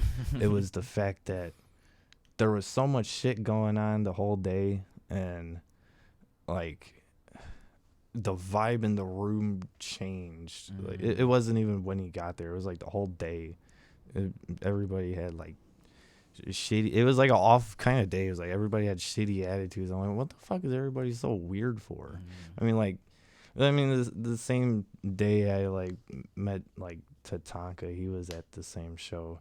He was really cool, but I don't know. It's like you could just tell when somebody's not having it. And like I seen Billy Gunn walk into the building that day, and then in my head, and I was like, there's gonna come another time where I meet him in a better setting, and I felt like that was the best decision right there, because they usually say, oh, don't go up and meet that motherfucker right away. Like you never know if this is the last chance or not, but sometimes you do have to risk that, because you never know when you never know when it's just the wrong time. Like it's something you really want to do, but it's just not the right time for it yet, That makes a lot of sense. I feel like that, right, what you just said kind of differentiates like professionals but not like you kind of have to make like a first good impression, and if you know the setting, the time, the vibes aren't right there, you're gonna make a bad impression meeting somebody bigger than you. Yeah, you kind of want to meeting somebody that you're trying to you're trying to get cool with, or you're trying to learn from, somebody that could really help you go up in the business. And if the vibes aren't there, what's the point? Right, it's gonna waste the meeting. And how much of that is networking of meeting people? Like, do you meet different wrestlers that might give you different opportunities? Like, how does that all work? Do you give them a business card? Every wrestler really has their own set of opportunities, I guess. You never know, you might go into a show and meet somebody and be like, hey, I really like you. You want to come wrestle for me out in fucking Florida this weekend? Oh, hell yeah. Cool. I mean, you never really know who you're going to run into at a wrestling show, or who you're going to, and you never really know who you're going to end up getting really close with as well. Yeah. Yeah, just be kind always, right? Always be kind. Yep. No, what's the age range kind of like for pro wrestlers? You've been at it for 9 years, if you don't mind me asking. How old are you? I'm 25. 25. Man, you've been in it for a while, yeah. Yeah, I was 16, like 2 weeks away from being 17 when I started. It was my whole senior year was my first year of wrestling. So I graduated high school, and then a couple months later went to the Harley Race camp. It was like, shit, this is a totally different setting from where I was just at, because like it was just like I had just walked the stage and like shook my principal's hand, and then That's awesome. And then like not even a couple months later, I'm looking at a wrestling ring, and freaking Steve Corino standing in the ring with the fucking NXT shirt on and shit, and I'm like, I feel like I'm in one of these freaking Tough Enough shows right now. Like, it is a surreal feeling, I will say that. I'm 28. Is it too late for me to get into wrestling? No, I wouldn't. I don't think so. Hell no. Yeah. What's the oldest person you've had to, or you've seen in the locker room in the wrestling show with you? Probably close to 60. Oh shit, for real? Wow. Yeah, probably. Still close hope to for ya. 60. Oh shit, yeah. Could Oh, still yeah. probably get into it. Yeah. Shit, man. You might see Jay Smooth versus Stephen Flowe one day. Yeah, you never know. You never know. Never know. You got to put in the hours, though, man. Oh shit, lot of man. work. I don't know, man. I'm gonna want to come out with a guitar too. Yeah. We might have to fight for that one. Yeah. He plays electric. That Yeah, just might hurt a too. little more. Yeah. I might have to bring that up to Billy Whack. Hey, cool. No, it'd be a little guitar Taito match. Yeah. Just kidding. Oh, man. I don't No, wanna you're get- not. I That'd be don't- sweet, dude. I don't want to get hurt. I already took a Stephen Flowe punch. Yeah. Yeah.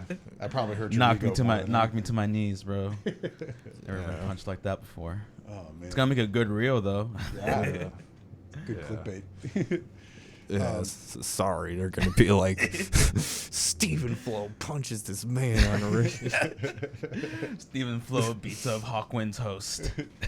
Hawkwind seeks revenge. Oh shit. We'll be there at the next one, man. We'll for sure be there at the Oh next yeah, Super for Wrestlers. sure, dude. Yeah. Oh yeah. I definitely want to check out the JCW as well. That seems like an absolute riot. Yeah, I know the tickets are on sale for all of those right now, actually, for the JCW and for Super Wrestlers too. And I know the Forge isn't that far from here. Mhm. That's like about an hour away. Long ride to come back covered in Fago, right? Dude, Mhm. fuck it. Whoop whoop. If I had to come back any other way, it'd be covered in Fago. Boofed. It's better than being covered in blood True. or cum. Yeah. Well, not the second part, but speaking of covered in blood, do people still do blading in wrestling? Yeah. For those who don't know, do you mind telling them what blading is? And When you fucking cut yourself. Like- I mean, that's a simple way of putting it, but no, they take like a little piece of like a razor blade and they hide it somewhere, and the spot where you need to blade, like say you get hit in the head with a chair or whatever, and the person will usually just turn over and like cover themselves up and just cut themselves like the hairline or eyebrow or people are trained to do it differently. I haven't done it personally. I don't think it really needs to be done all the time, but it's a little crazy. yeah, Would like you? I like when it naturally happens, you know. Like I bled from I gave somebody a frog splash one time, and I didn't put my hands up. I just frog splashed and boom, face bumped on the fucking mat, and then pinned the guy, and I was bleeding and shit out of my nose. And there was another one where I was taking a kitchen sink. That's when the guy lifts his leg up, and then you fucking get wrapped up in the stomach and flip over him. But I was taking a kitchen sink. The guy puts his leg up, and then I get hit in the gut. I flip over, and then as I'm flipping over, my face smacks his leg. It's just like, it's just stupid freak accidents that could happen in the business. Like I just did a front flip and hit my face on someone's leg and almost fucked myself up doing that. Like, Now, do they stop it when they see that, you know, like when it becomes excessive blood? Or is it just... It depends on what the situation is, really, and who. You know, it depends on what the situation is and where it's happening. Because I mean, like, you know, if you're watching WWE, and you know, God forbid somebody slips on the top rope and then fucking cuts themselves in a way that they gotta fucking end the match now. Like, they're definitely going to, but Is there like a safe word for that? shit. There's a couple different things. I mean, there's the famous one everybody knows. The ref throws up the X, and people throw up the X. That means I'm fucked up. Or sometimes if you take a really big move, the ref will come up to you and squeeze you, and if you don't squeeze back, then that means you're fucked up. Yeah. Dang. Yeah. Man, it's hard. It's hard work. And if it was easy, everyone would do it, man. You know, what do you have to say to those people that are like haters, are like, fuck wrestling, it's fake, it's like bullshit, like fuck, I'd rather watch box. Like, what do you have to say to those people? I mean, I don't really give a shit, because I mean, everybody's gonna like what they like, but I mean, the way I just put it to people is, it's like it's watching a movie, but in real life, it's like, it's just not through a screen. It's like you got these two characters, you got a good guy and a bad guy, and they're fighting for some fucking reason, and usually by the end of the story, the good guy comes out on top. Unless you're John Cena, now you're a bad guy. Yeah. Who would have thought he'd be the Who heel? would have thunk, man, out of all these years? Yeah. What's your take on the Netflix era? I like it. I think it's really cool, honestly. I think right now wrestling is at a bigger state than it was at, you know, like 10 years ago, I think. I honestly think wrestling right now is as hot as it's as hot as it's been since like the Attitude Era, honestly. Is like, I feel like the fans are a lot more into it as well too, because I mean, like, despite not seeing very many crowd signs anymore, it's like back in the day you didn't really hear fans coming up with songs to sing along with the song, because, you know, like Randy Orton's theme song, people didn't really start singing it to him until, just a couple years ago. But he's had that song since like 2009 or whatever. But, yeah. It's more crowd participation. Yeah, definitely. The signs was always a weird thing to me. I'd hate to be sitting behind somebody after paying a good seats and they got a sign right in front of your grill. Oh, yeah. I luckily never had that happen to me. But, I mean, I've only been to a couple WWE shows when I was a kid. I was at Raw in August of 2008 for my birthday at the Allstate Arena. And then... Bless you. Thank you. 2010, I would say, was probably my favorite WWE show that I've been to. It was Night of Champions 2010. It was, I think, one of the last Undertaker versus Kane matches. Oh, no. And the main event was a 6-man with Chris Jericho, Edge, Wade Barrett, Sheamus, Randy Orton, and John Cena.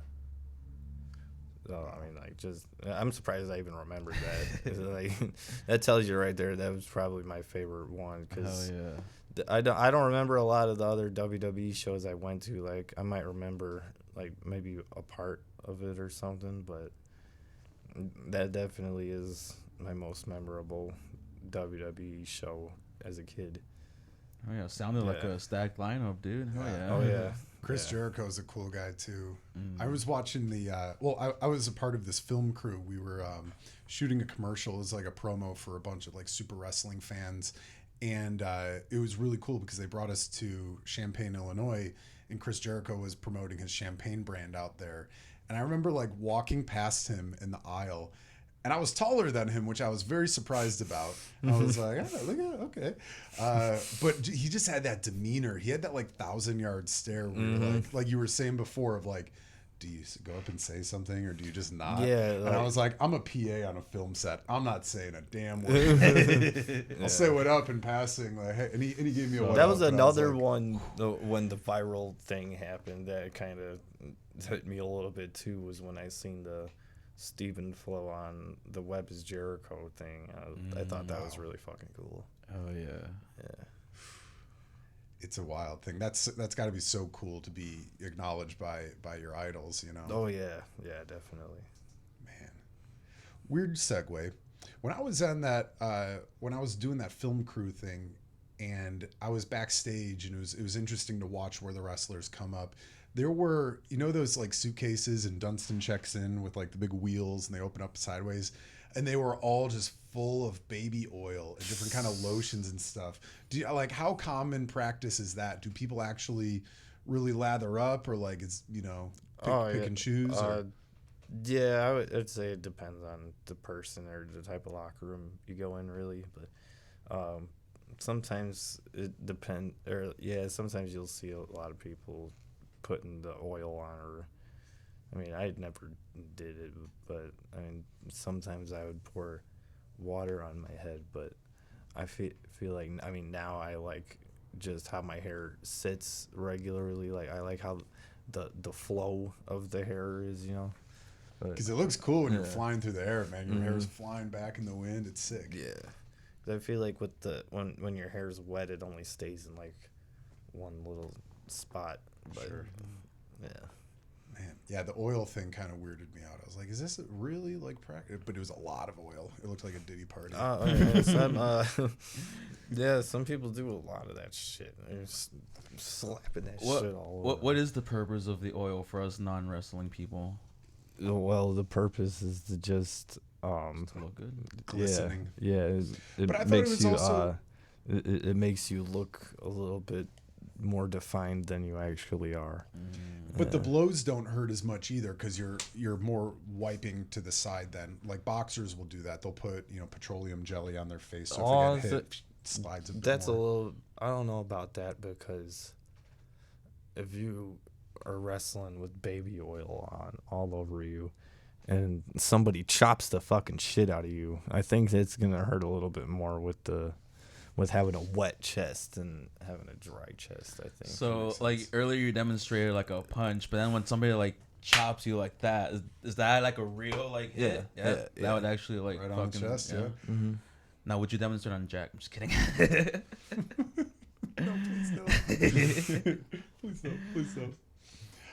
But going back to the signs, when we were there, we saw this this nice young lady. She had a sign, and it was, I don't want to say too much about the sign. One side said, "I'll wrestle your dad for a shot of Malort," but on the other side of the sign, it said some things, and then it said pro wrestling, and she crossed out pro wrestling and wrote amateur. And after the show, we were like, "Oh, can I take a photo with your Malort sign?" And then she's like, "Yeah, well, let me see the other side." She wanted to take a photo with the other side too. But then at that moment, like two of the big wrestlers of the night like came up to her and was like, "Hey, I don't mean to be a jerk. I'm trying to be polite here, but like your sign offends me." He's like, "We're not amateur wrestlers. We're professional." He's like, "We get paid for this." And it was an interesting thing. You were like a fly on the wall. You're like, "Oh my God, let's see how this plays out." And I was like, that man scares me. I want to get out of this situation, because he's right. He's totally right. I was hoping maybe you could talk about what that means to be amateur to a professional level. Yeah, I feel like amateur is just like it sounds like you're amateur versus pro just sounds like a degrade, like it just sounds like you're half-assing what you're actually doing. If you're just amateur or like you're on a lower level, then I don't know. It is weird. I mean, I've always looked at it as professional wrestling, because I mean that's what it is. Like amateur wrestling to me is just like,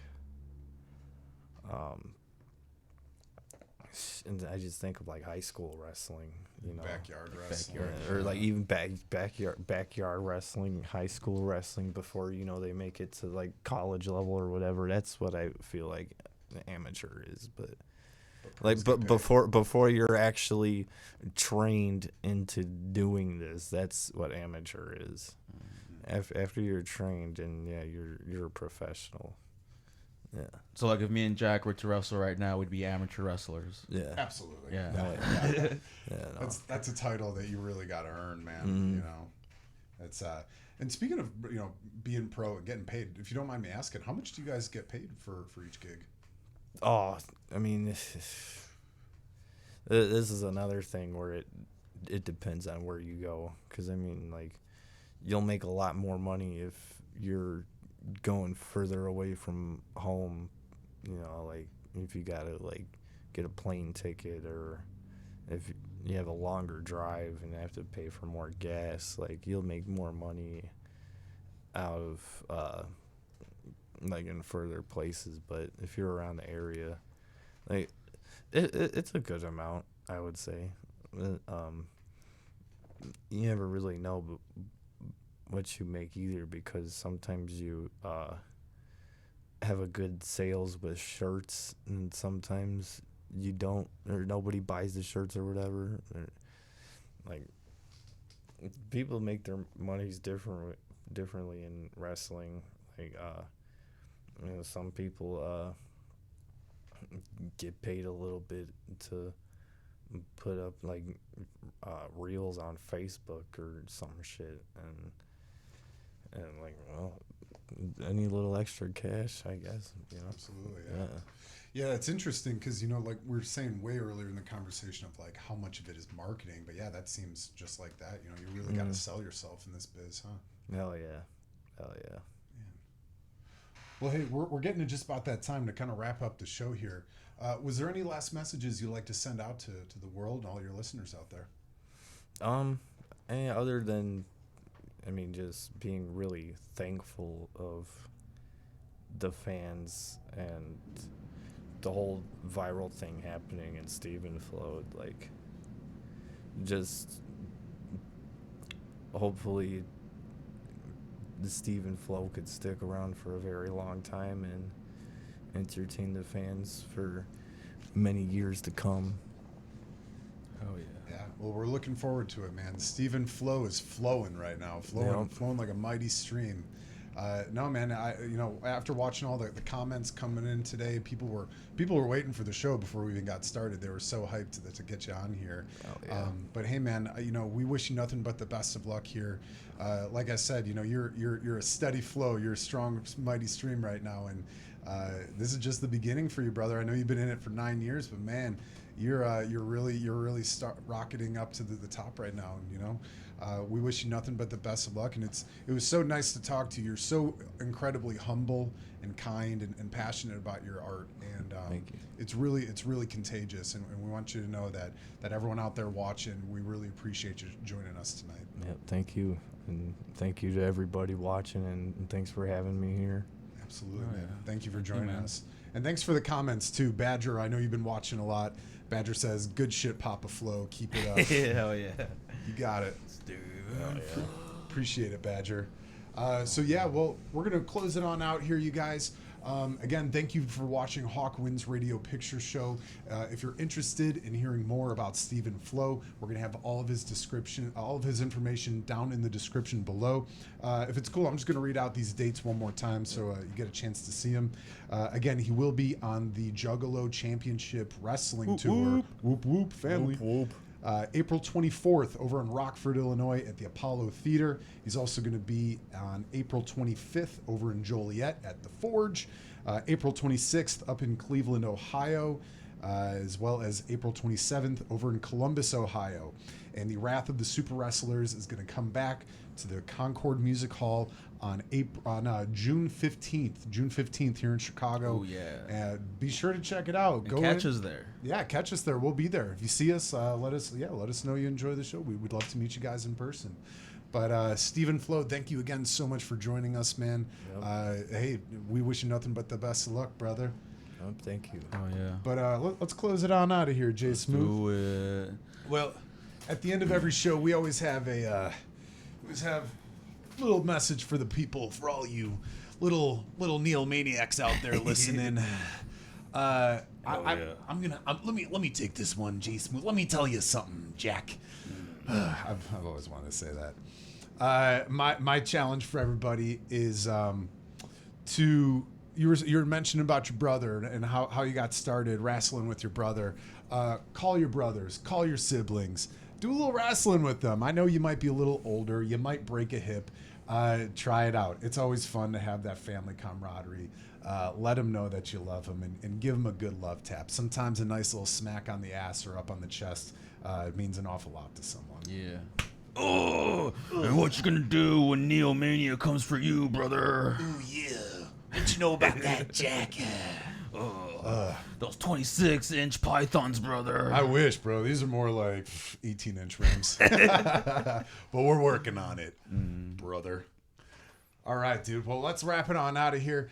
Thank you guys again for joining us here on Hawk Wins Radio Picture Show. If you enjoyed the show, please hit subscribe, please hit share, and let's spread some love, spread some chaos. Yeah. And you guys be good as always. My name is Jack Dwyer. And I'm Jay Smooth. You guys have a great night. Peace. Get wrestling. See you. Oh, yeah. Brother.